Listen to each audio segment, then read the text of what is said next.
Xitoy tarafidan Hong Kongga kirishga ruxsat qilinmagan kishilik huquq kuzatish tashkilotining direktori Kenis Ross mazkur tashkilotning 2020-yillik Dunyo kishilik huquq doklatining Birlashgan Davlatlar Tashkiloti shtabida o'tkazilgan axborot e'lon qilish yig'inida e'lon qildi.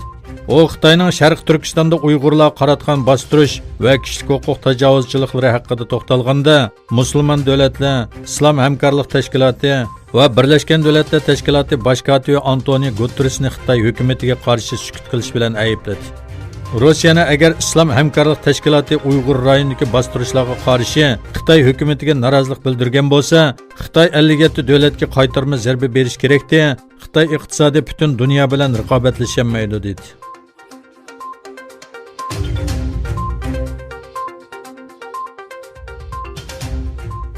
Recklinghausen ehson suhbati gruppasi 14 yanvar kech soat 8 da Sharq Turkiston informatsion markazini ziyorat qildi va muhim suhbat o'tkazdi. Suhbat so'z qilgan gruppa raisi Abdulla Kodaman qatnashuvchilarni vahshiy Xitoy zulmining oshkorlanishi va Sharq Turkiston fojiasining kun tartibga ilib kelinishi uchun aniq harakat qilishga chaqirdi. Sharq Turkiston informatsion markazining raisi Abdujalil Qarqash yaqinqi yillardan buyon G'arb dunyosi Sharq Turkiston masalasiga ko'ngil bo'layotgan bo'lsa-mu, lekin musulmon dunyosining sukut qilishidan bearam bo'layotganligini aytdi.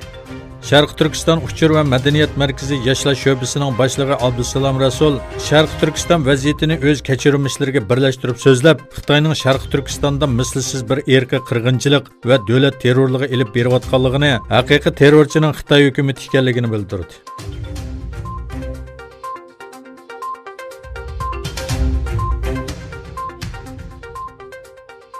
İstanbul Beyazıt'taki Türk Edebiyat Vakfı binasida o'tkazilgan Sharq Turkistonda nima ishlar bo'lyotidi nomli yig'iniga taklif bilan so'z qilgan Aysa Yusuf Aliptekin Vakfı raisi, İstanbul Universiteti o'qituvchisi dotsent doktor Umarqul, Islom va Turk dunyosi Sharq Turkiston masalasiga taraf bo'lishdan voz kechib, bo'layotgan zulmlarga sukut qilishni davomlashtiraversa, Sharq Turkiston ikkinchi Andalusga aylanadi dedi.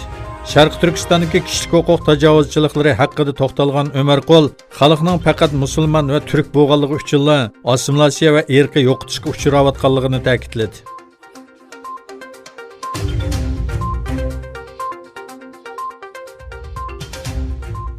Amerika prezidenti Donald Trump bilan Xitoy muavin ministri Liu He 15 yanvar Oqsaroyda o'tkazilgan marosimda Amerika Xitoy tunji bosqichli savdo kelishimiga imzo qo'ydi.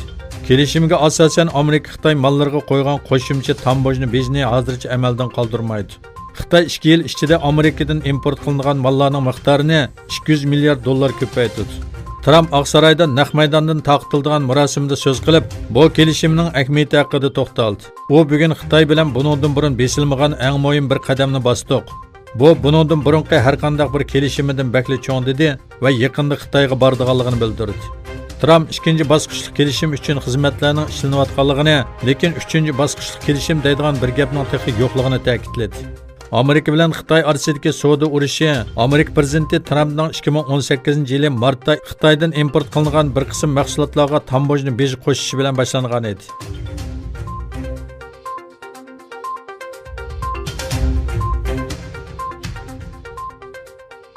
Germaniya Federatsiya Adliya Mahkamasi sobiq Yevropa Ittifoqi diplomatini o'z ichiga olgan 3 kishi haqida Xitoy uchun josuslik qilish ahdnomasi bilan tekshirish qanoti yaydirildi.